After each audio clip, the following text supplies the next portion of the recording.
ওম শান্তি সুপ্ৰভাত আজি 4 জুলাই 2024 আজি সাকাৰ বাবাৰ মধুৰ মহাবাক্য বাবাই কৈছে মৰমৰ সন্তানসকল জ্ঞানৰ সাগৰ পিতা তোমালোকক জ্ঞানৰ তৃতীয় নেত্ৰ দিবলৈ আহিছে যাৰ দ্বাৰা আত্মাৰ জ্যোতি জ্বলি উঠে আজি মুৰলীৰ প্ৰশ্নটো হ'ল বাবা কৰণ কৰাৱনহাৰ বুলি কিয় কোৱা হয় তেওঁ কি কৰে আৰু কি কৰায় উত্তৰটো হৈছে বাবাই কয় মই তোমালোক সন্তানসকলক মুৰলী শুনোৱাৰ কাৰ্য কৰোঁ মুৰলী শুনাও মন্ত্ৰ দিওঁ আৰু তোমালোকক যোগ্য কৰি তোলো আকৌ তোমালোকৰ দ্বাৰা স্বৰ্গৰ উদ্ঘাটন কৰাওঁ তোমালোক পেগম্বৰ হৈ সকলোকে বাৰ্তা দিয়া শান্তি দূত হৈ সকলোকে বাবাৰ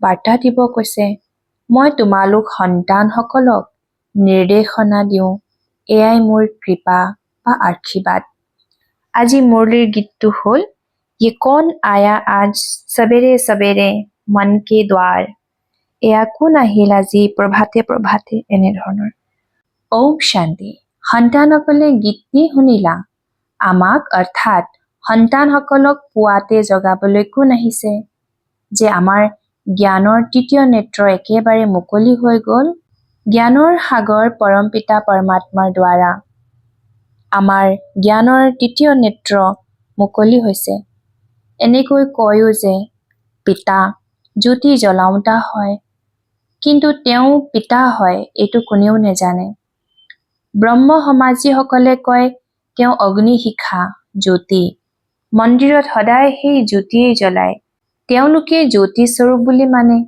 সেইবাবে তাত মন্দিৰত বন্তি জ্বলাই ৰাখে এতিয়া এই পিতাই কোনো জুই হলাৰে বন্তি নজ্বলায় এয়াতো কথাই অনন্য গায়নো কৰা হয় ঈশ্বৰৰ গতি মত নিয়াৰা সকলোতকৈ বেলেগ তোমালোক সন্তানসকলে এতিয়া বুজি পোৱা যে বাবাই সদগতিৰ বাবে আহি জ্ঞান যোগ শিকাওঁতাটোত নিশ্চয় লাগে নহয় শৰীৰেতো নিশিকাব আত্মাই সকলো কৰে আত্মাতেই ভাল বেয়া সংস্কাৰ থাকে এই সময়ত ৰাৱণৰ প্ৰৱেশতাৰ বাবে মনুষ্য সংস্কাৰো বেয়া অৰ্থাৎ 5 বিকাৰৰ প্ৰৱেশতা আছে দেৱতাসকলৰ এই 5 বিকাৰ নাথাকে ভাৰতত যেতিয়া দৈবী স্বৰাজ্য আছিল তেতিয়া এই 5 বিকাৰ নাছিল সৰ্বগুণ সম্পন্ন আছিল দেৱী দেৱতাসকলৰ কিমান ভাল সংস্কাৰ আছিল যিবোৰ এতিয়া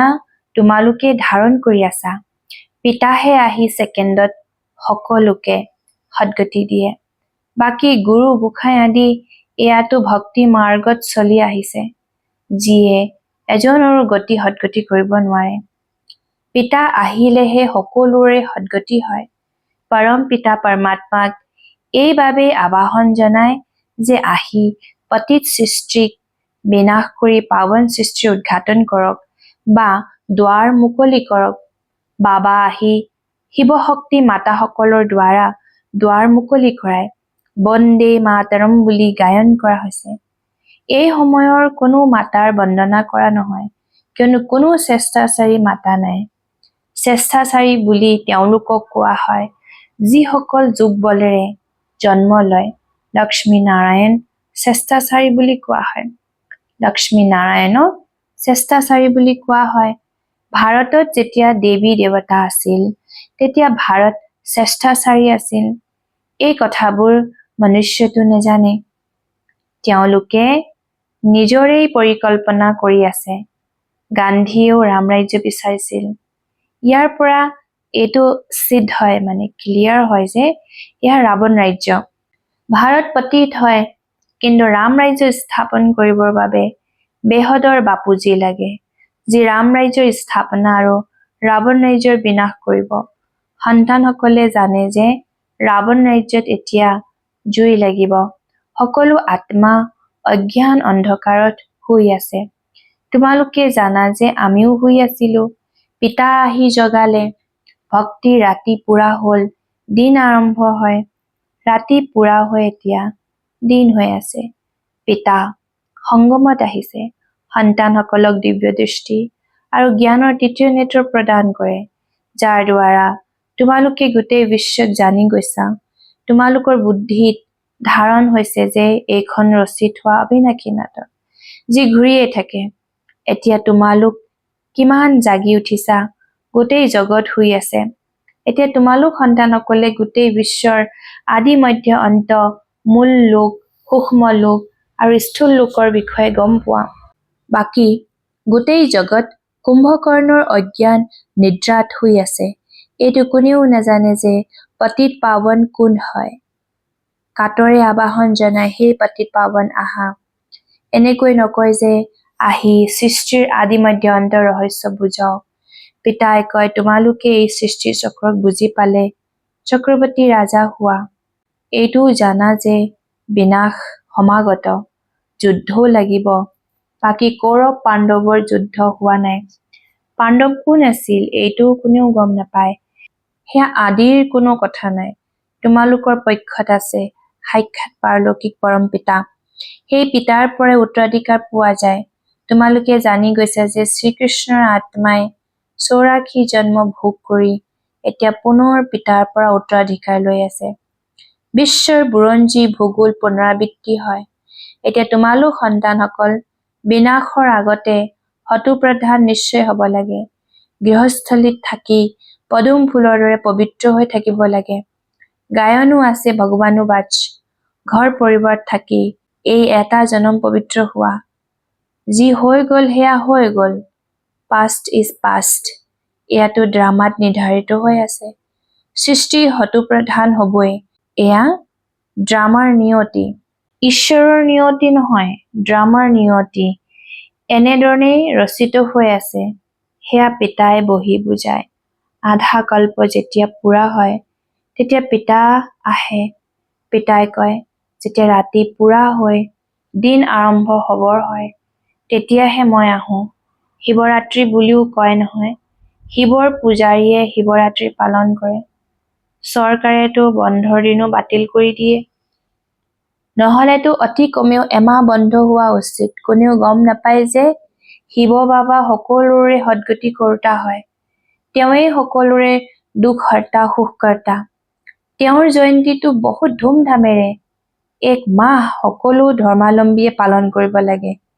বিশেষকৈ ভাৰতক পিতাই পোনপটীয়াকৈ আহি সদ্গতি দিয়ে। যেতিয়া ভাৰত স্বৰ্গ আছিল তেতিয়া দেৱী দেৱতাসকলৰ ৰাজত্ব আছিল। সেই সময়ত অন্য কোনো ধৰ্মই নাছিল। দেৱতাসকল বিশ্বৰ মালিক আছিল। কোনো বিভাজন আদি নাছিল। সেইকাৰণে কোৱা হয় অটল অখণ্ড সুখ শান্তি সম্পত্তি দবী ৰাজ্য পুনৰাই আমি প্ৰাপ্ত কৰি আছো। বেহদৰ পিতাৰ পৰা বেহদৰ উত্তৰাধিকাৰ 5000 বছৰ পূৰ্বে প্ৰাপ্ত কৰিছিলো। সূৰ্যবংশী চন্দ্ৰবংশী ৰাজ্যত দুখৰ কোনো নাম নাছিল। গায়নো কৰা হয় ৰাম ৰজা ৰাম প্ৰজা তাত, অৰ্থাৎ ৰাম ৰাজ্যত অধৰ্মৰ কোনো কথাই নাই। বাবাই তোমালোকক ব্ৰহ্মা আৰু বিষ্ণুৰ বিষয়েও বুজাইছে যে এই দুয়োগৰাকীৰ পৰস্পৰ কি সম্বন্ধ আছে। ব্ৰহ্মাৰ নাভিৰ পৰা বিষ্ণুৰ আবিৰ্ভাৱ হ'ল। এয়া এনেকুৱা আচৰিত চিত্ৰ অংকন কৰিছে। পিতাই বুজাই এই লক্ষ্মী নাৰায়ণে অন্তিমত আহি ব্ৰহ্মা সৰস্বতী জগতম্বা জগত পিতা হয়। এই দুয়োগৰাকীয়ে পুনৰ বিষ্ণু অৰ্থাৎ লক্ষ্মী নাৰায়ণ হয়। পিতাই বহি বুজায় যিবোৰ চিত্ৰ দেখিবলৈ পোৱা, এইবোৰৰ কোনোখনেই যথাৰ্থ নহয়। শিৱৰ বৃহৎ চিত্ৰ আছে, সেয়াও অযথাৰ্থ।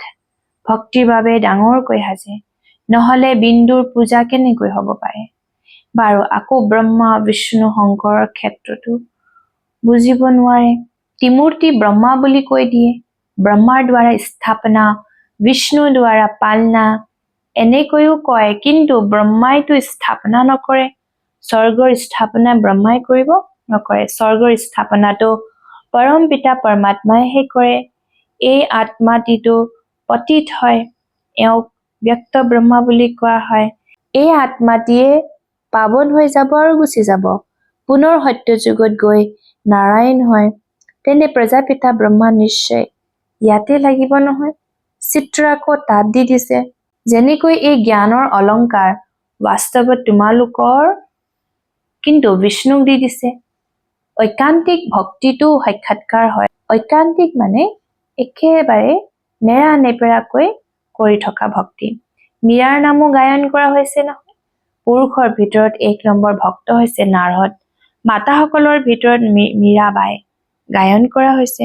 তোমালোকে এতিয়া নাৰায়ণ অথবা লক্ষ্মীক বৰণ কৰিবৰ বাবে এই জ্ঞান শুনি আছা। তোমালোকৰে স্বয়ম্বৰ হয়।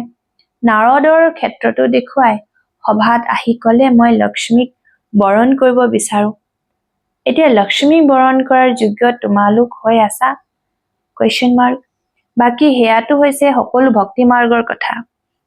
পিতাই সত্য কথা বহি বুজায়। লক্ষ্মী সত্যযুগত, নাৰদ ভকত দ্বাপৰত। সত্যযুগত আকৌ নাৰদ ক'ৰ পৰা আহিল? ৰাধা কৃষ্ণৰে স্বয়ম্বৰ হয়, পাছত নাম লক্ষ্মী নাৰায়ণ হয়। এয়াও ভাৰতবাসীয়ে নাজানে। কিমান অজ্ঞান অন্ধকাৰ। পিতা হৈছে কল্যাণকাৰী, তোমালোককো কল্যাণকাৰী কৰি তোলে।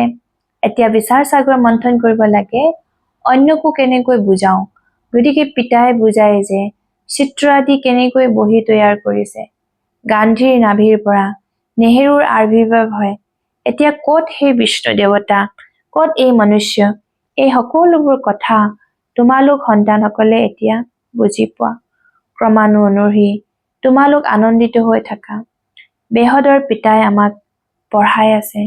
এনেকৈতো কেতিয়াও শুনা নাছিলা। কিয়নো গীতাততো কৃষ্ণ ভগৱানুবাচ বুলি লিখি দিছে। ভগৱান তেতিয়া আহি গীতা শুনালে। তিথি তাৰিখ একোৱেই নাই। কল্পৰ আয়ুসে লাখ লাখ বছৰ বুলি কৈ দিছে। কাৰো বুদ্ধিত উদয় নহয়। এতিয়া পিতাই বহি সন্তানসকলক বুজায়। ব্ৰাহ্মণৰ বৃক্ষ বৃদ্ধি হৈ গৈ থাকে। বৃদ্ধি হৈ হৈ অগণন হৈ যায়। তোমালোক সন্তানসকলে জানা বৰ্ণবোৰে কেনেকৈ পৰিক্ৰমা লগায়। আমাৰ ব্ৰাহ্মণসকলৰ বৰ্ণ সকলোতকৈ উচ্চ।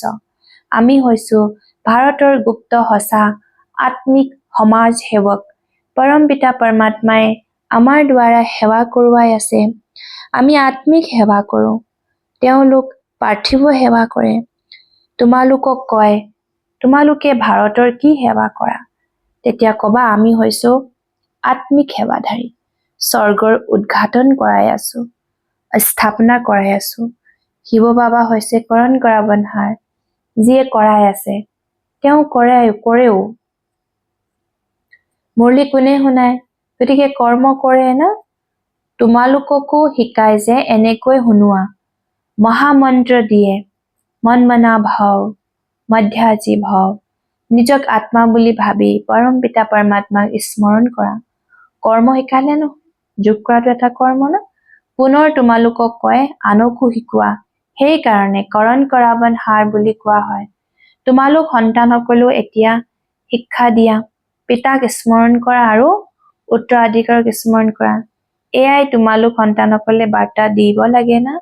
এনেকুৱা নহয় যে আনক বাৰ্তা দিবা আৰু নিজে স্মৃতিত নাথাকিবা, মানে বাবা জ্ঞান নকৰিবা। তেন্তে কি হব? আনে পুৰুষাৰ্থ কৰি উচ্চলৈ গুচি যাব। বাৰ্তা দিওঁতাগৰাকী থাকি যাব। স্মৃতিত থকাৰ পুৰুষাৰ্থ নকৰিলে ইমান উচ্চ পদ নাপায়। অন্যসকল স্মৃতিৰ যাত্ৰাৰে পাৱন হৈ যায়। যেনেকৈ বাবাই বন্ধনত থকা সকলৰ উদাহৰণ দিয়ে। তেওঁলোক স্মৃতিত অধিক থাকে। নেদেখাকৈও চিঠি লিখে। বাবা মই আপোনাৰ হৈ গৈছো। মই নিশ্চয় পবিত্ৰ হৈ থাকিম। তোমালোক সন্তানসকলৰ পিতাৰ প্ৰতি প্ৰীত বুদ্ধি আছে। তোমালোকৰে মালা গাথা আছে। বিষ্ণুৰ মালা আৰু ৰুদ্ৰাক্ষৰ মালাৰ ওপৰত মেৰু আছে। মালা হাতত লোৱাৰ লগে লগে প্ৰথমে ফুল আৰু দুটি দানা হাতত আহে। তাক নমস্কাৰ জনায়। তাৰ পাছত হৈছে মালা। তোমালোকে ভাৰতক স্বৰ্গ কৰি গঢ়ি আছা। গতিকে এই মালা তোমালোকৰে স্মাৰক। পিতা এয়া গীতা জ্ঞান যজ্ঞ ৰচিছে। ইয়াত গোটেই পুৰণি সৃষ্টি চোৱা হব। পিতা হৈছে আটাইতকৈ মৰমৰ পিতা। তোমালোকক ভৱিষ্যতৰ কাৰণে সৰ্বদা সুখৰ উত্তৰাধিকাৰ দিয়ে। 21 জন্মৰ বাবে। যিসকলে কল্পৰ পূৰ্বে উত্তৰাধিকাৰ লৈছিল তেওঁলোক নিশ্চয় আহিব। ড্ৰামাৰ পৰিকল্পনা অনুসৰি পিতাই কয় সন্তানসকল সুখ ধামলৈ যাবলৈ হলে পবিত্ৰ হব লাগে। মোক স্মৰণ কৰা। একোৱেই বিচাৰিব নালাগে যে কৃপা কৰা বা সহায় কৰা, নহয়। মইতো সকলোকে সহায় কৰোঁ। পুৰুষাৰ্থটো তোমালোকে কৰিব লাগে। আশীৰ্বাদৰ কথা নাই। পিতাই কয়, মামেকম স্মৰণ কৰা, মানে কেৱল মোক পৰম পিতাক স্মৰণ কৰা। স্মৰণ কৰাটো তোমালোকৰ কাম। নিৰ্দেশনা দিয়া, এয়াই কৃপা। বাকী লাগিলে খোৱা, বোৱা, ঘূৰা ফুৰা, তোমালোকে পবিত্ৰ ভোজনে গ্ৰহণ কৰিব লাগে। আমি দৈৱী দেৱতা হওঁ, তাত পিঁয়াজ আদি থাকিব জানো? এই সকলোবোৰ ইয়াত এৰিব লাগে।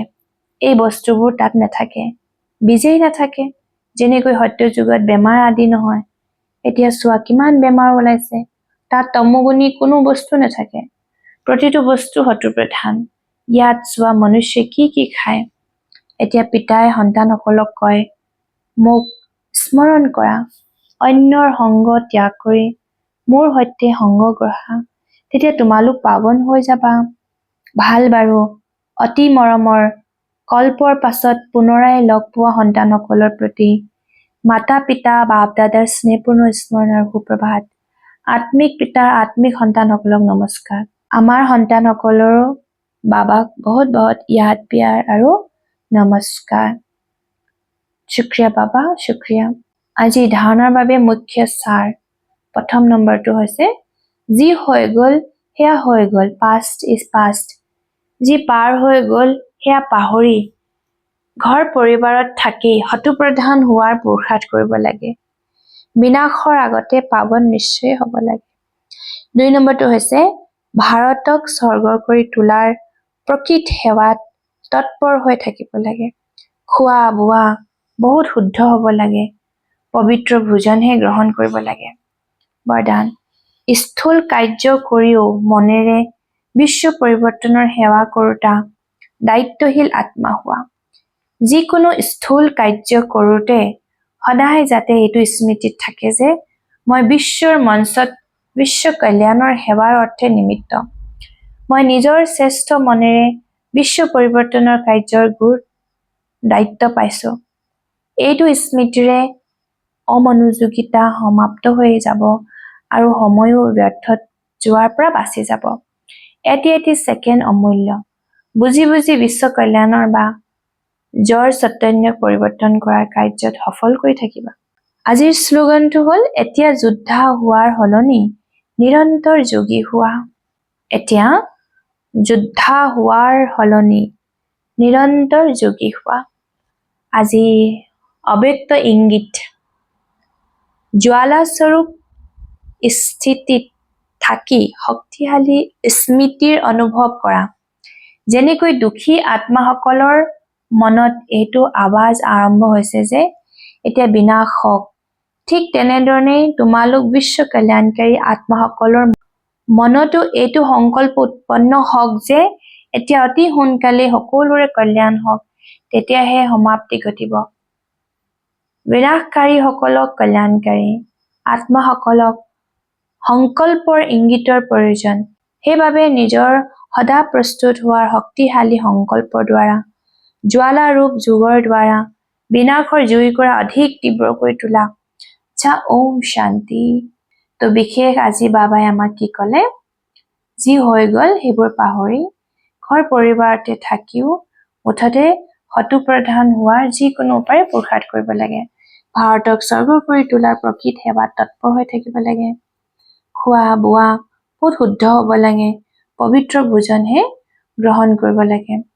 হেডলাইনত বিশেষ বাবাই কৈছে, মৰমৰ সন্তানসকল, জ্ঞানৰ সাগৰ পিতা তোমালোকক জ্ঞানৰ তৃতীয় নেত্ৰ দিবলৈ আহিছে, যাৰ দ্বাৰা আত্মাৰ জ্যোতি জ্বলি উঠে আৰু তাৰে য়াদগাৰ ৰূপত মন্দিৰত নামঘৰত অখণ্ড চাকি জ্বলায়। প্ৰশ্নটো আজিৰ হয়, পিতাক কৰণ কৰাবনহাৰ বুলি কিয় কোৱা হয়? তেওঁ কি কৰে আৰু কি কৰায়? উত্তৰটো হ'ল, বাবাই কয়, মই তোমালোক সন্তানসকলক মুৰলী শুনোৱাৰ কাৰ্য কৰোঁ। মুৰলী শুনাও, মন্ত্ৰ দিওঁ আৰু তোমালোকক যোগ্য কৰি তোলো।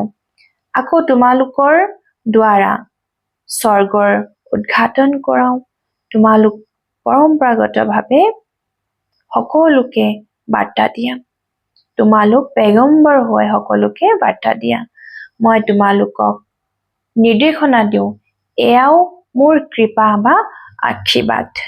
তো আজি মুৰলীৰ গীতটো হ'ল কোন আহিল আজি প্ৰভাতে প্ৰভাতে।